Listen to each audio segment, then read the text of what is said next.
Hello, my beautiful YouTube family. Thank you so much for tuning in again. So, I am back to talk about the next upcoming full moon, and this full moon is happening on May 30th or 31st to end the month, which is really powerful because this is the second full moon for the month of May. So, it is a rare blue moon. Usually, we have just one full moon and one new moon every month. So it's already a really significant moon cycle in this month of May. So I'll quickly go over the first full moon, which happened on May 1st in Libra Swati Nakshatra, and then we had the new moon in Taurus in Kritika Nakshatra on May 16th, and now we're moving towards the next full moon, which is going to be happening in Scorpio in the nakshatra called Anuradha.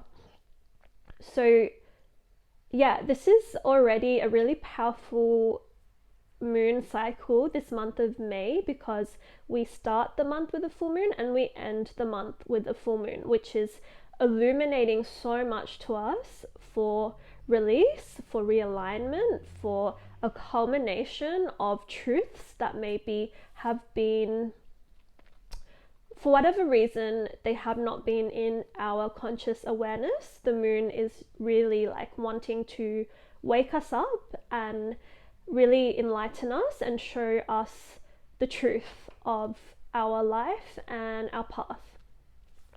So yeah, I'll talk a little bit about the previous full moon and new moon just to give you all an idea, because the moon cycles are always connected, and especially for this entire month, the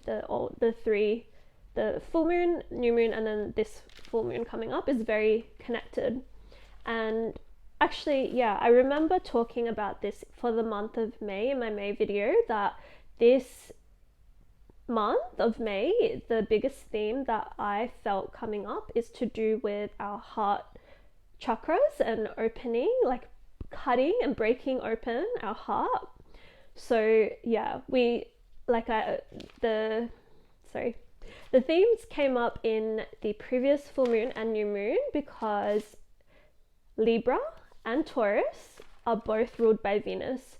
And both of these nakshatras of the previous full moon and new moon had significant symbology to do with like sharpness, like sharp objects that help you literally develop a sharpness of like clarity of your mind, of understanding, and clearing the way with those sharp objects, and really cutting out any of the ignorance, of the drama, the bullshit, the anything that is not of truth and not of love, that is not aligned with your highest self and your highest path, like really cutting out all of that stuff. And it is quite an intense energy in that way, because it's not easy to do that. But the nicest way to describe everything that is coming up right now for us is that it is super, super, super transformative. And transformative is amazing. Like, it's empowering. We are changing, we are growing, we are evolving, and it is honestly not the easiest of energies right now, because transformation requires us to go through a whole process of grieving, of letting go, of releasing, of really processing things that we have been avoiding for a very long time.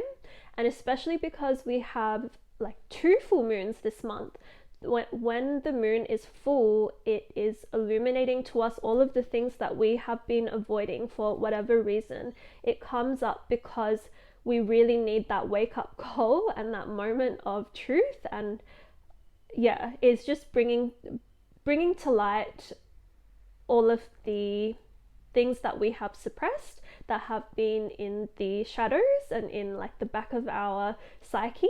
For whatever reason, we haven't had the space to deal with those things, and they are now all coming up to process and to really see and to feel and to heal, and then to release or to see in a better perspective and realign ourselves. And a lot of it, I feel, is to do with our heart and also our solar plexus, because this is a solar year and there is a lot of sun energy as well. Like with the first full moon that we started the month off with, which was in Libra, in Swati, Libra wants us to create balance and harmony. And that full moon was opposing the sun and Mercury, and it was bringing up things to do with our sun, our unique individual self, and our authority for our life, our power that we hold, and how in control we feel of our lives, and how much we are owning our own sense of self, our identity, our ego, our power, really, and really feeling in control of our lives and able to guide ourselves, versus being in harmonious relationships and having balance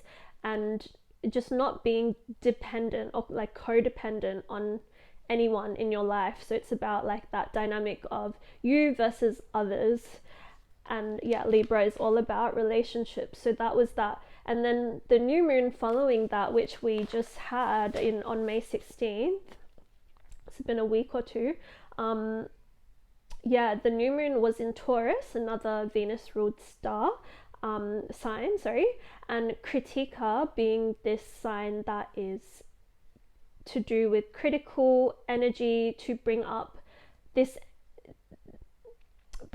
themes of where maybe we have either been on the extreme of being too harsh, too critical, too just not like of love to ourselves, just putting ourselves down. That is the shadow of being critical, and maybe having taken that on from the external world, and how that has closed our heart. And because the Taurus Kritika energy was with the new moon, which is about planting new seeds for our new chapter, our new timeline, we can think about how we can add that Kritika energy into our life path, like our idea, our vision, like critiquing that and adding more clarity into how we see our lives unfolding, and just really being clear with that and critiquing that and adding more creativity into that as well, because critique also means to be creative.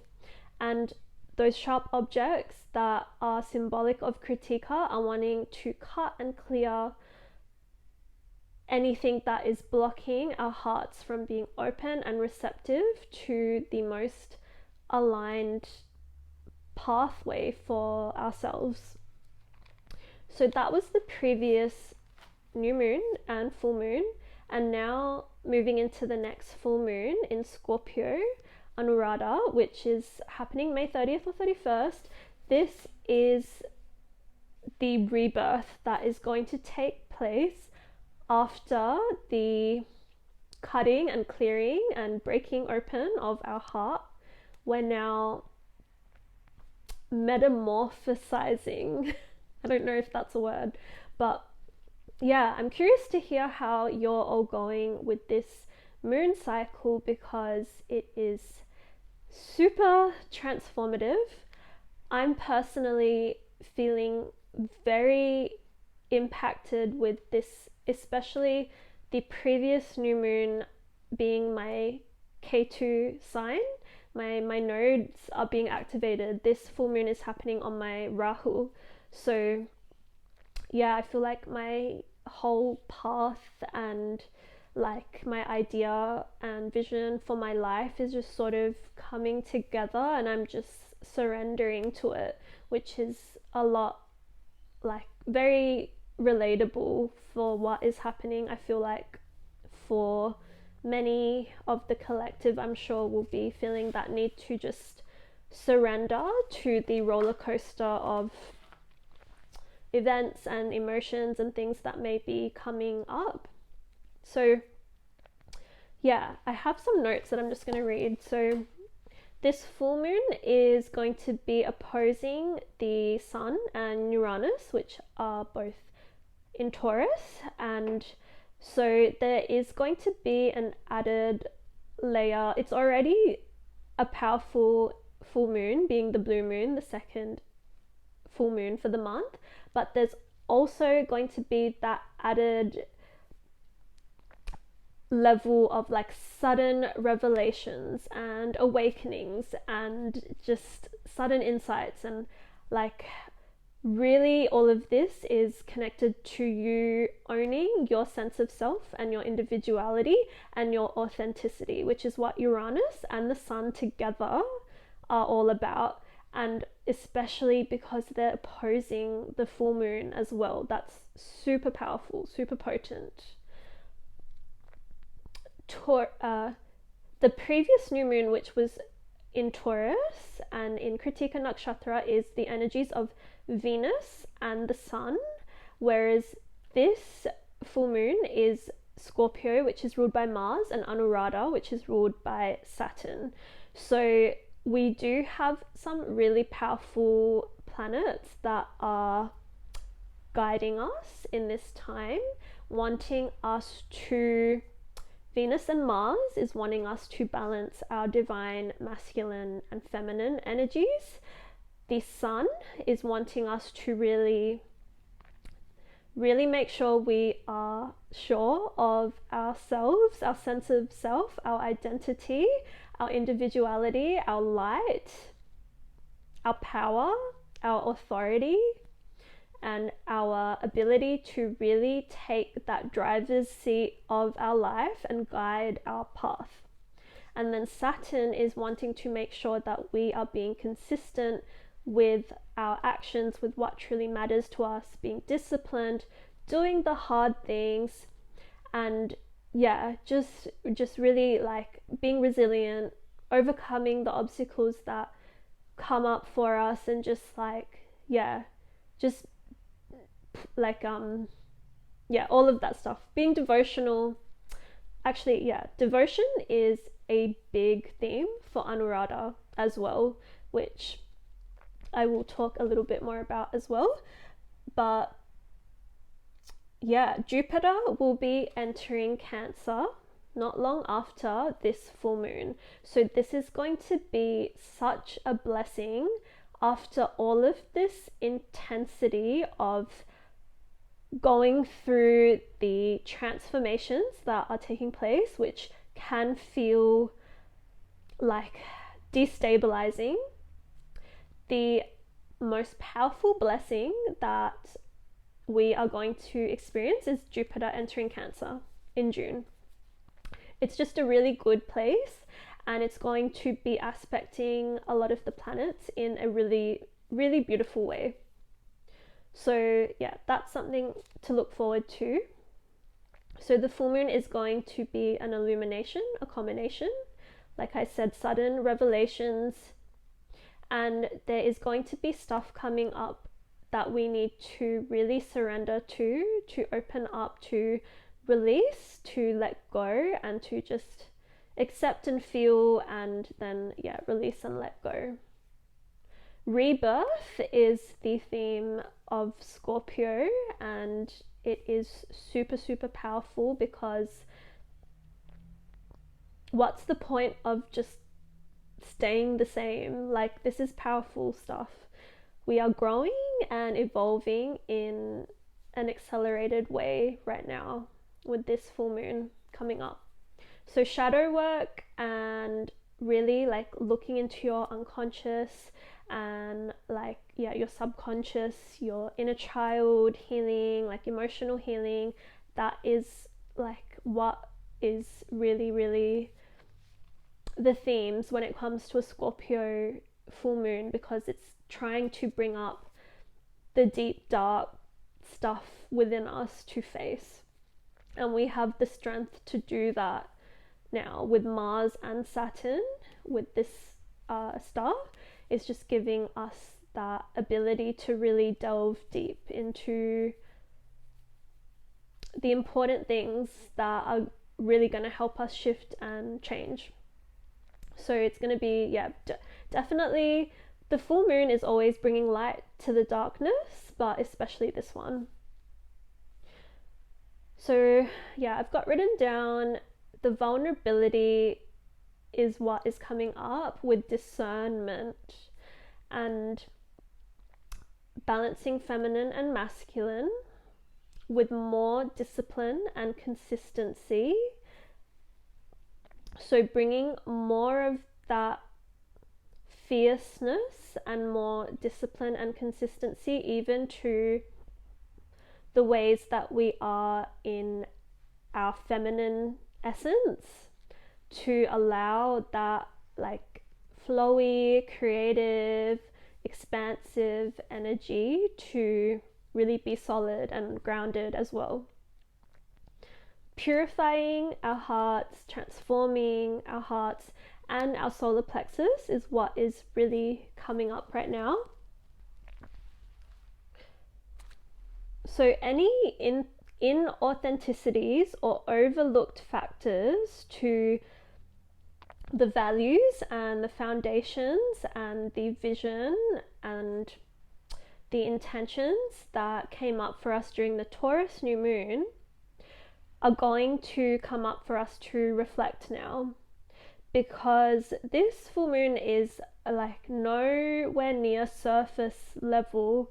It's not about creating that superficial sense of peace and fulfillment. This is about finding the real emotional depth and truth that comes with that, and like real true intimacy is what this is about. So the shadow themes that may come up, one of them is going to be obviously to do with relationships. So any sort of reality checks and clarity around relationships can come up. Emotional purging of any sort can come up to do with any past pains and traumas, and themes to do with power, control, and the need to surrender and to let go of any unhealthy attachments.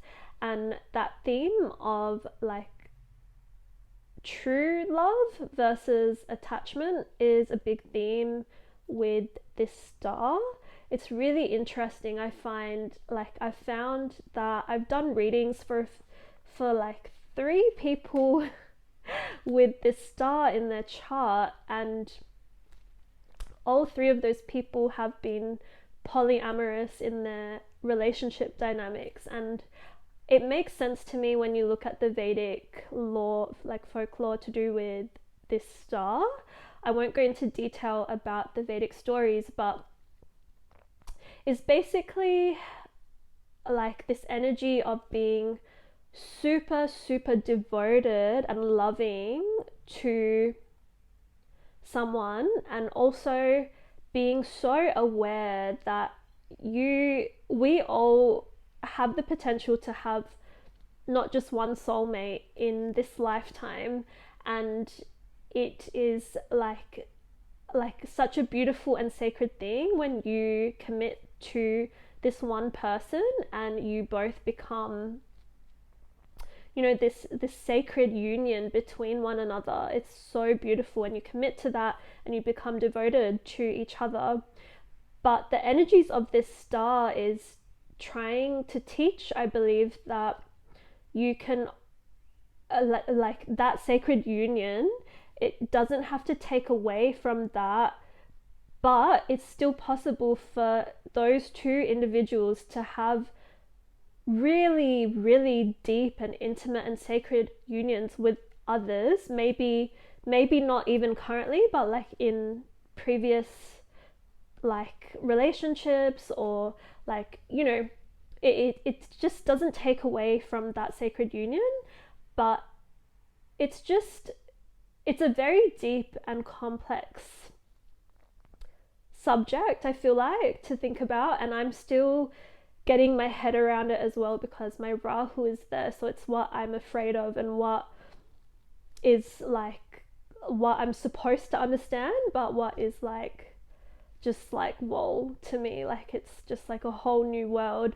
But yeah, it's interesting because we like definitely have, like so many of us have been in multiple relationships. We have loved more than one person in our lifetime. So yeah, and it doesn't take away from the love that you hold for your current partner, but it's just interesting, and I'm still trying to get my head around it and understand how all of this ties into the theme of betrayal, and like feeling like if someone is doing something behind your back, or if you feel like you have lost trust because of some external influence when it comes to your relationship. And I honestly, like, I don't really want to talk too much about this because it's just like it's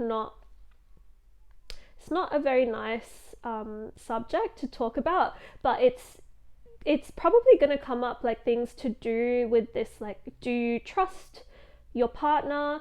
Have you ever felt betrayed? And it's like so crazy because it's definitely like these deep things are coming up for me, and at least for me, it's so deep because I am seeing how it all goes back to my relationship with my parents, which it usually does. It's your relationship with your parents is so significant, especially like for me it's with my dad, and like just seeing how that's influenced all of the romantic relationships I've had in my life. And every time I felt like I can't trust someone, or I felt betrayed or anything like that, I can now see so clearly how it all ties to me having lost trust in myself and having betrayed myself. So yeah, really, really deep, introspective stuff is wanting to come up for you to see how these patterns in your life, like why is that and how can you shift that. And I guess reparenting yourself is going to be a massive game changer, because the dynamic you have with your parents influences like so much.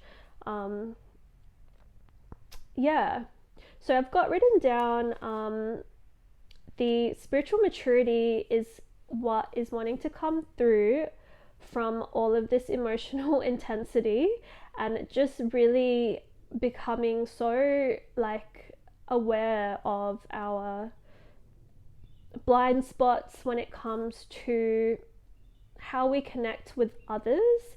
And yeah, it starts with ourselves. Having like the difficult conversations with people that you feel like are gonna help you both grow and just have more acceptance and understanding, and maybe even just closure. Like, highly recommend doing that, as scary as it is. And if that's like way too scary, or just you feel like it's not even like gonna help, it's not even worth it, like at least having that conversation or that processing with yourself, with your inner child. You may be pushed into confronting some emotional truths as well because of the potency of this full moon.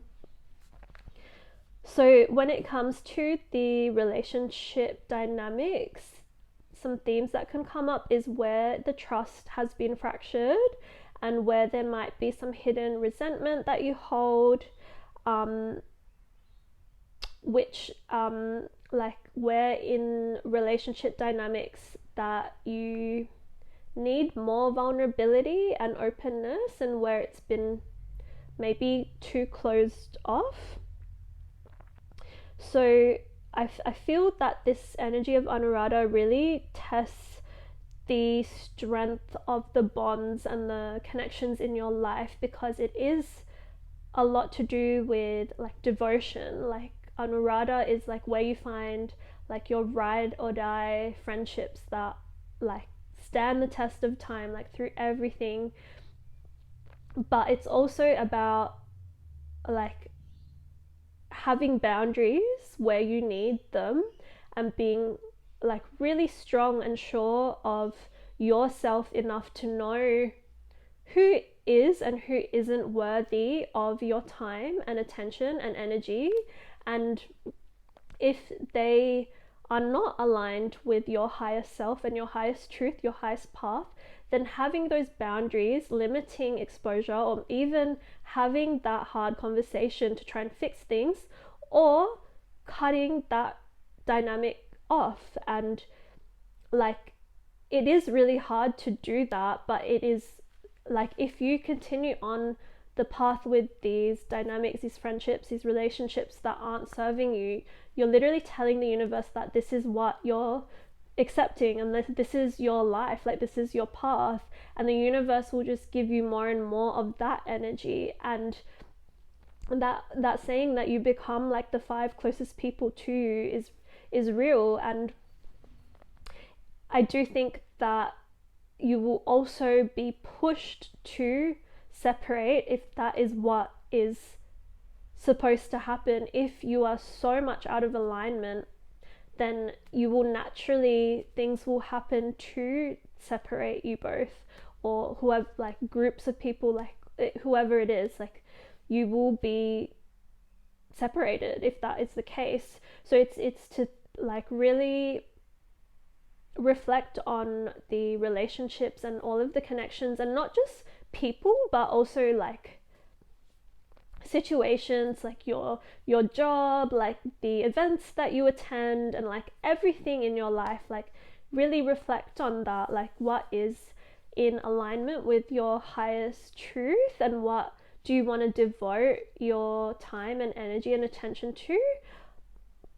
Like, is it coming from a high place, or is it coming from an unhealthy attachment, addiction, obsession? That is that shadow energy of Scorpio, which is not of the highest truth or love, is coming from a trauma bond of like latching on to some false sense of security and stability, when you are supposed to allow that to crumble and dissipate, so you can then make space for what truly aligns. So that is really ultimately the energies of this full moon, of allowing this transformation and rebirth to take place through feeling and witnessing and making space, and like just practical things that you can do for yourself in this time. So journaling around the emotional patterns. So a good journaling question is like, where is fear and attachment being confused with love and truth? Having those honest heart-to-heart conversations with whoever you think is necessary. You might want to do like a cord cutting ritual, connecting with water, like any sort of water ritual, or like a really, really just cleansing bath to help just clear your energy and your aura of like old lingering things. Really making space for yourself to process the grief of what is wanting to die, and even reconnecting with old friends that are like, that maybe you haven't made enough space for, that you know are really good and healthy for your soul. I've got written down that the real intimacy requires truth, loyalty, devotion, and emotional courage, which are themes to do with this star.